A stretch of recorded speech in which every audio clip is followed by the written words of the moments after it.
Seja bem-vindo ao nosso curso de teologia. Hoje nós iniciaremos nossa matéria sobre introdução ao Antigo Testamento.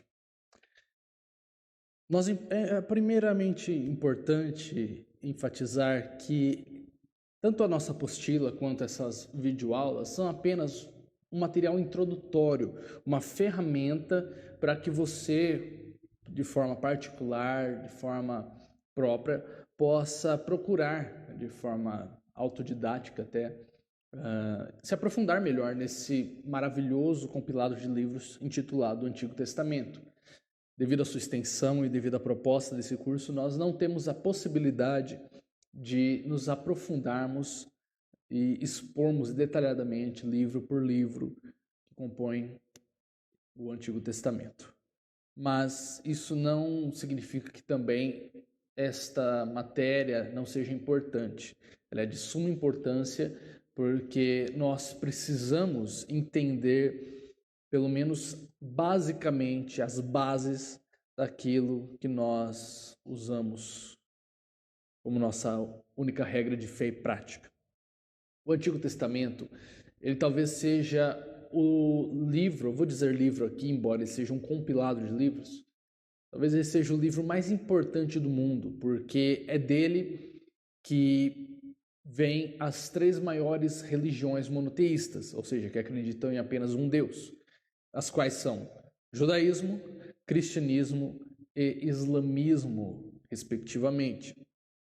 Portanto, o Antigo Testamento, ele precisa de um olhar, ele tem a sua autoridade, a sua legitimidade e, infelizmente, nós cristãos evangélicos muitas vezes negligenciamos o papel e o peso que o Antigo Testamento tem em nossas vidas e na Bíblia de forma geral.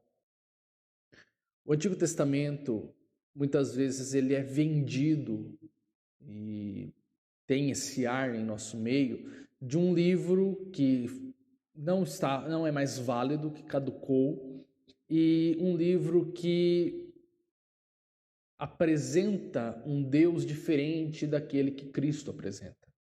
Nós tivemos, durante a história do cristianismo, muitos problemas, algumas pessoas criando essa ideia de forma radical e que exigiu uma resposta da igreja como um todo para combater essas ideias nocivas. Você vai ver isso na matéria de história do cristianismo mais à frente. Mas o motivo, a principal causa de o Antigo Testamento ser menosprezado em nossos estudos particulares, em nossos devocionais, até nos sermões que nós temos na igreja, no culto público, é basicamente pelo fato de que se faz essa distinção entre antigo e novo, em que no antigo reina e predomina a lei e um Deus de ira, e no novo predomina a graça e um Deus de amor. Mas isso não é verdade. É no Antigo Testamento que nós vemos os atributos de Deus como misericórdia, longanimidade sendo expressos. E no Novo Testamento nós vemos na figura de Cristo sendo a pessoa que mais fala sobre o inferno, sobre a ira de Deus, sobre o juízo de Deus. O Antigo Testamento, portanto, ele não é um livro diferente do Novo, até porque essa divisão antigo e novo, ela é artificial, digamos assim. É lógico que serviu aos seus fins, assim como os capítulos e versículos que nós temos na Bíblia atualmente. Originalmente não havia esses capítulos, esses versículos, muitos dos subtítulos que nós temos nos capítulos também não existiam, mas eles foram acrescentados no decorrer da história a fim de nós nos localizarmos mais rápido e a fins didáticos também. E da mesma forma essa distinção de antigo e novo. Mas nós não podemos fazer disso um reforço para esse preconceito que nós temos com o Antigo Testamento. O Antigo Testamento, ele é citado centenas de vezes no Novo, e a sua complexidade é maior por causa da extensão de tempo que ele abrange. O Novo Testamento ele abrange 30, 50 anos no máximo. O Antigo Testamento abrange, historicamente, não de composição em si, você vai entender mais à frente o que eu estou querendo dizer, ele abrange cerca de 4.000 anos. Então, por isso que ele é quase o dobro do Novo Testamento, por isso que ele tem essa variedade no linguajar. A sua distância cronológica para os nossos dias é maior. A questão linguística, ele foi composto originalmente em hebraico e aramaico, idiomas que não têm proximidade com o português, ao contrário do grego, porque o grego ele teve influência no nosso idioma, por isso que as sequências de letras do nosso idioma são chamadas de alfabeto, porque são as duas primeiras letras em grego, que é o alfa e o beta. Então, nós temos essas barreiras que precisamos transpor, não podemos negligenciá-las, mas também não podemos rejeitar o Antigo Testamento só por causa disso, porque ele é inspirado por Deus, nós vimos isso na aula de bibliologia, ele tem um peso, ele tem a autoridade de Deus, por isso nós precisamos saber lidar com isso, e na matéria de hermenêutica nós veremos mais alguns pontos, algumas ferramentas que nos ajudarão a lidar com essas barreiras. Mas o primeiro ponto que é necessário ser enfatizado para que se rompa, para que se desconstrua esse preconceito com o Antigo Testamento, é nós entendermos a questão de aliança que Deus estabelece com o seu povo, e de uma forma geral. Deus, ele constrói no decorrer da história e na eternidade, ele faz 3 alianças.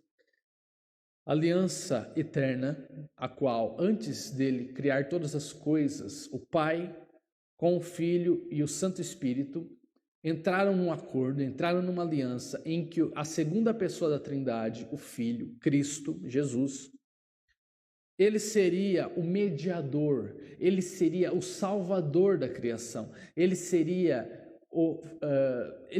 no centro de todas as coisas. Colossenses vai dizer, né, que por meio dele foram criadas todas as coisas, para ele, para a sua glória. Então, na eternidade, antes de Deus dizer haja luz, antes do espaço-tempo serem criados, Cristo já havia sido apontado como o centro de toda a criação, mediante o qual Deus seria glorificado.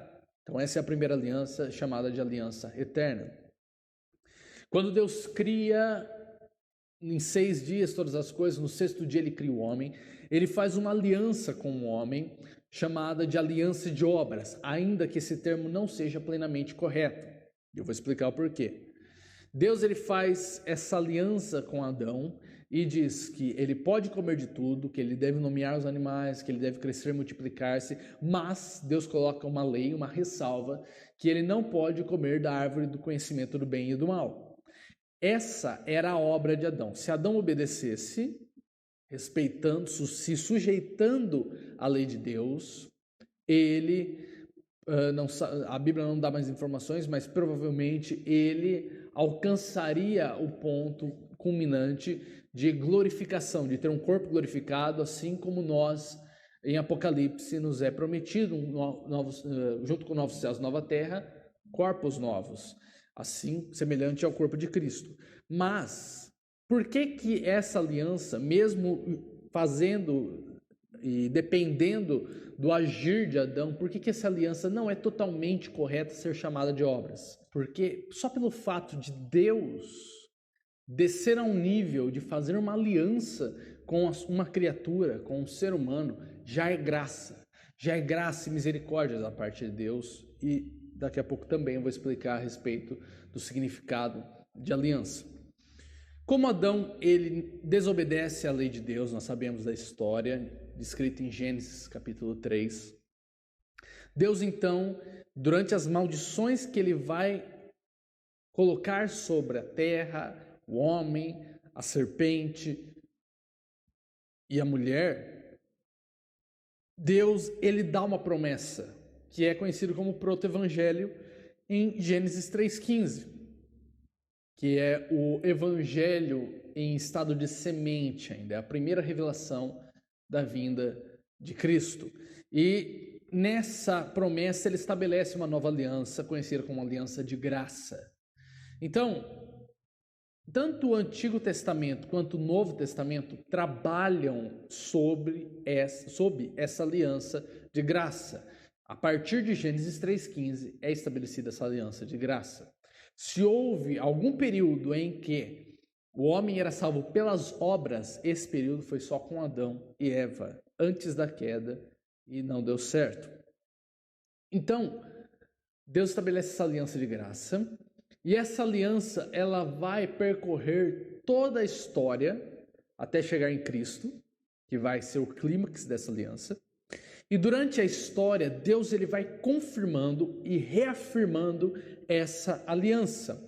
Nós vemos em diversas dispensações, podemos dizer assim, em cada dispensação, Deus ele vai dando mais luz sobre os fatos que viriam, sobre a sua intenção. Ele vai revelando mais o seu plano redentivo durante os séculos. Portanto, há uma linha de raciocínio, uma linha lógica crescente em que a cada livro que se passa, Deus ele vai revelando mais sobre o seu ser, sobre o seu plano.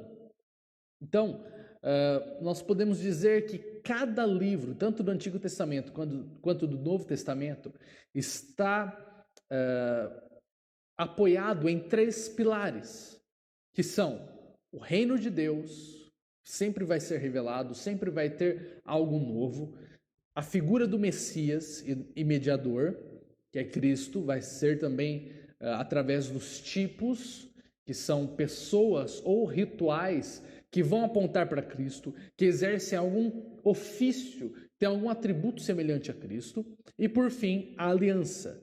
Deus chamando um povo para si, fazendo aliança com eles, uma aliança de vida, uma aliança em que, já em Gênesis 3 também, nós vemos essa distinção entre a semente da serpente e a semente da mulher. Quando Deus ele faz essa distinção, obviamente que a princípio ele esteja falando de Cristo e do próprio Satanás. Mas, como consequência disso, nós temos também a divisão na humanidade. Temos aqueles que estão cegos pelo pecado, escravos de Satanás, e aqueles que foram remidos por Cristo, salvos, comprados por Cristo, que fazem parte da igreja de Cristo.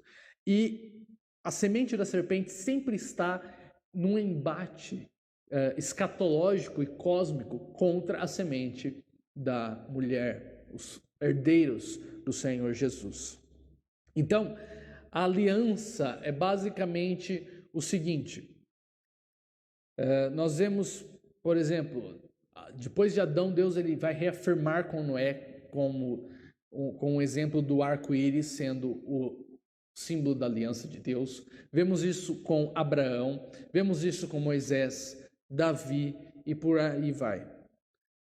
Mas Abraão tem uma simbologia muito interessante quando Deus vai restabelecer, vai reafirmar a sua aliança. Nós vemos que Deus ele pede sacrifício para Abraão, e Abraão ele vai e Deus vai delimitar para ele como deve ser esse sacrifício, e deve ser em que Abraão pegue alguns animais, corte-os no meio e coloque as metades um de frente para o outro, fazendo um corredor. E Abraão faz isso e espera, e passa um tempo, algumas aves que se alimentam de carnes mortas, carnes putrefadas, começam a vir e Abraão enxota elas, e ele cai num sono. E quando ele acorda, ele vê uma coluna de fogo passando no meio desse corredor, entre esses animais cortados ao meio.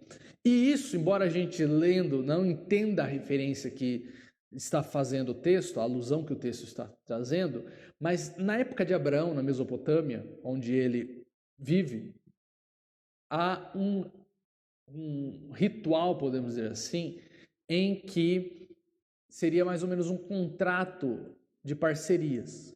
Então, se dois patriarcas firmassem uma aliança entre si, onde o seu povo casaria com o outro, haveria esse convívio entre eles, então a aliança seria feita da seguinte forma: seria pego alguns animais cortados ao meio, feito um corredor com essas metades, e ambos passariam nesse corredor, afirmando que se uma das partes quebrassem esse contrato, o resultado seria que com eles fosse feita a mesma coisa que os animais, que eles fossem cortados ao meio. Então, quando Deus ele faz isso com Abraão, ele passa no meio, só ele está mostrando a sua aliança de graça, mostrando que ele está pegando para si essa responsabilidade somente para si. Ele, de uma forma poética e belamente, ele está dizendo que, Abraão, se eu quebrar a minha promessa contigo de que através da sua semente virá uma nação e virá o Messias, que eu morra. Que eu morra se eu mudar de ideia, me arrepender ou que não venha cumprir. E é algo lindo, porque Deus é um ser eterno, um ser totalmente que não necessita das criaturas, mas ele desce, ele se humilha e faz essa aliança com Abraão. Portanto, durante a história que nós vemos do Antigo Testamento, que narra a história de Israel e como Cristo virá da descendência de Israel, nós vemos se afunilando a história, nós vemos se afunilando as gerações, e Deus ele vai selecionando cada vez mais alguém específico, e dele que vem Cristo. Exemplo, de Abraão nós vemos que vem Isaac e Ismael. Deus rejeita Ismael, escolhe Isaac. De Isaac vem Jacó e Esaú. Deus rejeita Esaú, escolhe Jacó. De Jacó vem os 12 filhos que comporão as 12 tribos. Deus, ele foca em José como vamos dizer assim, o queridinho, tanto de Deus quanto de Jacó, que será usado para salvar os seus irmãos e toda a descendência, mas ainda assim ele escolhe Judá. E cada vez mais ele vai afunilando isso até chegar em Cristo. De Cristo, esse funil ele se abre completamente, alcançando todas as tribos, povos e línguas. Então, a história, nós podemos descrever a história mais ou menos como uma ampulheta, como aquele relógio de areia, que ele é aberto em cima e ele vai se afunilando, e no meio ele abre novamente. O meio aqui é Cristo. Então, Deus ele vai direcionar a história para cumprir os seus propósitos, que é que um povo glorifique a Deus mediante a salvação que eles recebem em Cristo e eles estabeleçam o reino divino. Aqui nós temos então a aliança, o reino e o mediador, que na linguagem do teólogo Van Groeningen formam o cordão dourado de 3 fios que passa por toda a sua palavra, toda a história. E esse é um ponto importante para nós entendermos que a história ela não está jogada ao acaso. Ela não tem princípios próprios. Deus é o Senhor da história, Ele controla a história e a guia conforme os seus propósitos, conforme aquilo que Ele decretou e ordenou nos tempos primórdios, na eternidade. Então, Deus, Ele chama, nós vemos durante Gênesis que Deus chama Abraão para ser um pai de multidões. Jacó, que é seu neto, ele é chamado e Deus troca o nome de Jacó por Israel, por isso que os 12 filhos de Jacó formam as 12 tribos de Israel, que vem da família de Jacó.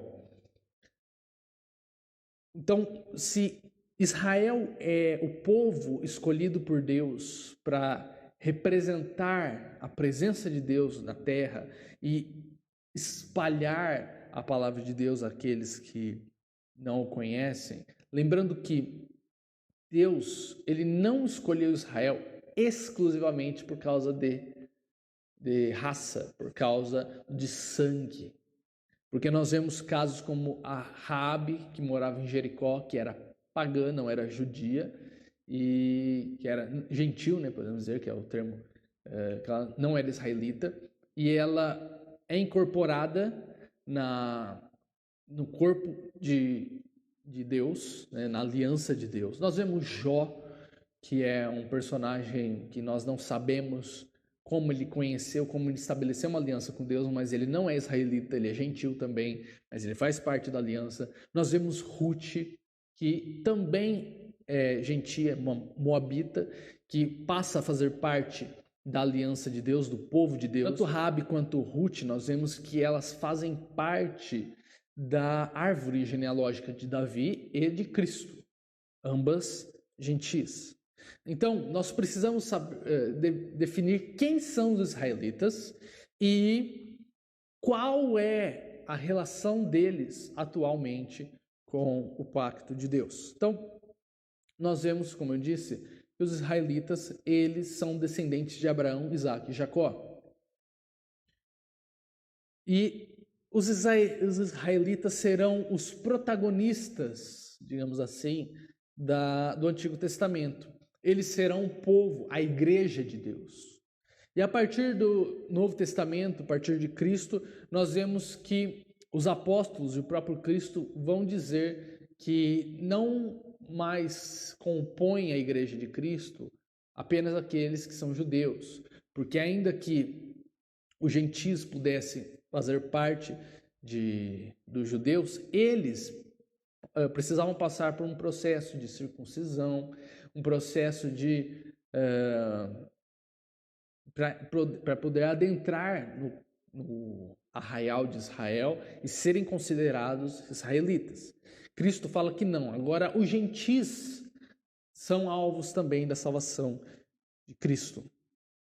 Então, Israel, ele inicia com o Abraão e nós temos dois pontos históricos que vão trazer alguns problemas para a continuidade dessa geração sanguínea, dessa etnia judia, né, podemos dizer assim.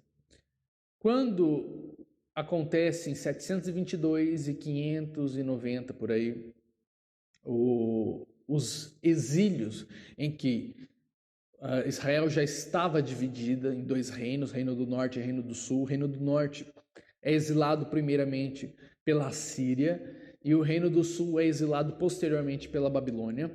O Reino do Norte, ele não retorna, ele não regressa à sua terra. Ele permanece nos assírios e persas e eles vão ser assimilados, eles vão se dar em casamento. Então as gerações seguintes será uma geração, digamos assim, não pura, será sintética, vai fazer essa junção entre israelitas e assírios. Nisso vai nascer os samaritanos, uma raça mais, podemos dizer assim, vira-lata. E casar com um descrente, casar com um gentio era proibido, foi proibido por Moisés. Paulo também fala a respeito de julgo desigual. Por isso que os judeus, eles sempre vão ter rancor e vão ver com maus olhos os samaritanos. Já o Reino do Sul, que foi exilado pela Babilônia, ele retorna. Então, basicamente, é a tribo de Judá que vai retornar. Das 12 tribos, apenas a tribo de Judá retorna. Por isso que os israelitas passam a ser chamados de judeus, porque provém do termo Judá. Então, na época de Cristo já havia apenas Judá, que era basicamente a tribo pela qual viria o Messias. Mas no ano 70, Roma destrói o templo de Jerusalém e dispersa os judeus de Jerusalém, proibindo que os judeus morassem em Jerusalém. Com essa perseguição, há essa dispersão dos judeus por todos os países em volta, por todas as regiões em volta, E conforme vai passando os tempos, os judeus eles vão se espalhando pelo mundo. E cada vez mais eles vão unindo-se a povos que são gentis. Cada vez mais o sangue puro judaico vai ser raro. Cada vez mais vai ser raro o sangue judaico puro. Chegando a um ponto que, se você fizer uma estimativa, não há mais a possibilidade de haver judeus puramente sanguíneos, étnicos. Depois de quase 2000 anos, desde a dispersão, né, da fuga dos judeus de Jerusalém, em 1947, a ONU estabelece o país de Israel novamente lá na Palestina como um meio de apoiar os judeus que foram perseguidos no Holocausto por Hitler. Então, agora, os judeus que nós temos não são o mesmo tipo de judeus que havia na época de Cristo. Por isso é importante que nós tenhamos a consciência de que essa onda de judaísmo que as igrejas evangélicas estão abraçando com bandeiras de Israel, shofar, água do Rio Jordão, olhos de Jerusalém e tantas outras caravanas para Jerusalém, não que a viagem em si seja errada, mas viajar para Israel achando que lá há mais unção, lá você vai encontrar o povo original de Deus, é uma ilusão.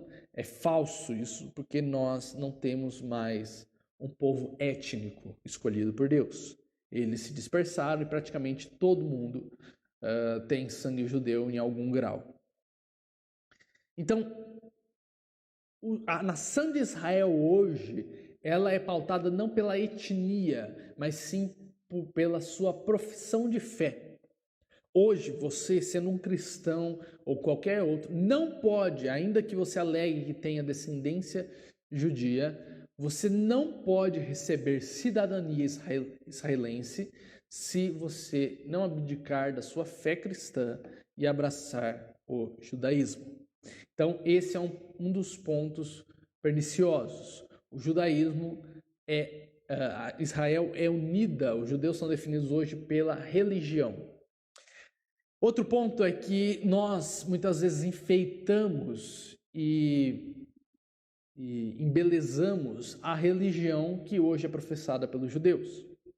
O judaísmo hoje não é simplesmente que os judeus rejeitem o Novo Testamento e abracem o Antigo. Isso não é verdade.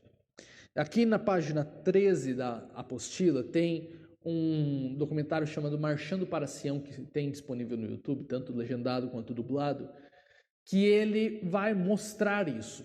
Ele entrevista diversos rabinos, né, que são líderes judeus, sobre as suas posições de credos. E eles vão deixar muito claro que o Antigo Testamento é respeitado por eles, mas não é o livro principal usado por eles como referência religiosa. E ainda eles batem firme na questão de que Cristo, de fato, foi morto legitimamente porque era um falso profeta. Então, qual é a fé que eles professam? Basicamente, a fé que os judeus hoje professam é uma fé cabalística, a cabala, que é um tipo de magia judaico, que não é bíblico, é algo totalmente pagão. Então, termos como, por exemplo, Shekinah, que nós apropriamos do nosso vocabulário cristão evangélico, na verdade é um vocábulo cabalístico, que, segundo a Cabala, a Shekinah seria a presença ou o lado feminino pessoal de Deus. Então, isso é uma heresia. Portanto, abraçar o judaísmo e é lógico que nós devemos amar os judeus, pregar o evangelho para eles, mas nós não podemos construir em nossas mentes a noção de que os judeus são salvos hoje só por serem judeus, só por crerem no Antigo Testamento e são salvos pelas obras, pela lei, e nós cristãos somos salvos pela graça de Cristo. Isso é mentira. Ninguém foi salvo pelas obras, nem mesmo Adão, que fez parte do pacto pelas obras. Os judeus, Abraão, Isaac, Jacó, Moisés, Davi, todos eles foram salvos pela morte de Cristo, porque a morte de Cristo, ela transcendeu, ela foi além do espaço-tempo e ela alcançou tanto as gerações que vieram antes, quanto às gerações futuras. A única diferença é que os judeus antes de Cristo olhavam para o futuro e criam na promessa do Cristo vindouro. E nós olhamos para o passado e cremos na promessa cumprida, na figura de Cristo. Na época de Jesus já havia esse problema judaizante em que você tinha tradições orais que acrescentavam à lei mosaica dos rabinos, que posteriormente foi compilado nos livros chamado Talmud. Então, essas leis não eram inspiradas por Deus, não eram da vontade de Deus, por isso que Cristo sempre bateu de frente, dizendo, vocês ouviram que era para fazer tal coisa, mas eu vos digo que a lei do Senhor diz assim. Porque ele estava desconstruindo esse paradigma que já estava estabelecido desde a sua época e cada vez mais foi se agravando após a sua ressurreição. Tanto que no Talmud nós vemos sendo dito que Cristo foi um filho bastardo de Maria com um soldado romano. Então, várias blasfêmias e ataques pessoais contra Jesus foram feitos nesses escritos de tradição oral que foram acrescentados à lei de Deus. Portanto, os judeus hoje, eles não são o povo escolhido de Deus. Paulo deixa muito claro isso, que eles foram cortados e nós fomos enxertados na videira. Nós agora, a igreja de Cristo, é o Israel de Deus, é o Israel espiritual. Tá? Não há diferença de tratamento entre essas duas comunidades, podemos dizer assim. Para finalizar esse ponto nosso, que é apenas introdutório, na próxima aula que nós iremos entrar propriamente nos livros que compõem o Antigo Testamento, portanto, essa aula corresponde às unidades 1, 2 e 3, de uma forma resumida. Na apostila você verá gráficos, tabelas, infográficos que detalham essas questões que eu estou dizendo aqui. A Bíblia, ela não está numa ordem cronológica, ela não está numa ordem sequencial conforme os livros foram sendo escritos. A Bíblia, ela está composta em categorias, em estilos literários. Portanto, o Antigo Testamento ele não segue uma ordem cronológica, por isso que quando você vai ler de Gênesis a Malaquias, você fica confuso, porque Crônicas repete que está em Reis, que repete que está um pouco também em Samuel. Os Salmos também estão espalhados durante todo o período, desde Moisés até o pós-exílio. Então, a Bíblia não está em ordem cronológica. Ela segue, o Antigo Testamento ele está dividido em 4 categorias. O Pentateuco, que são os 5 primeiros livros escritos por Moisés, Gênesis, Êxodo, Levítico, Números e Deuteronômio. Nós temos posteriormente os livros históricos, que entra Juízes, entra o próprio livro de Ruth. Nós temos os livros poéticos, que é Provérbios, Salmos, Eclesiastes, Jó. E temos os profetas, que é subdividido em profetas maiores e menores, e essa divisão é dada pela extensão de cada livro. Então, os profetas maiores são aqueles que têm uma extensão maior, mais capítulos no seu livro, e os menores são mais diretos. Então, a cronologia mesmo é o princípio de todas as coisas, os patriarcas, Israel no Egito e o Êxodo após 400 anos, Canaã e Juízes, Reino Unido, lembrando que Ruth faz parte da época dos juízes, o Reino Unido sobre Saul e Davi e Salomão, o reino dividido sobre o filho de Salomão, a partir do filho de Salomão. Nós temos então o fim de Israel e Judá, temos cativeiro e restauração, e temos o período intertestamentário, que são 400 anos, desde Malaquias até o aparecimento de João Batista proclamando a palavra de Deus. Então, você tem aqui diversos infográficos que vão mostrar essa sequência cronológica de como se passou cronologicamente esses acontecimentos que nós temos no Antigo Testamento. No infográfico da página 18, você tem apenas os livros numa ordem sequencial, e no infográfico da página 19, você tem uma sequência cronológica com as datas dos principais personagens bíblicos. E na página 20, você tem os profetas que são citados durante a história de Israel, tendo eles um livro próprio ou não, certo?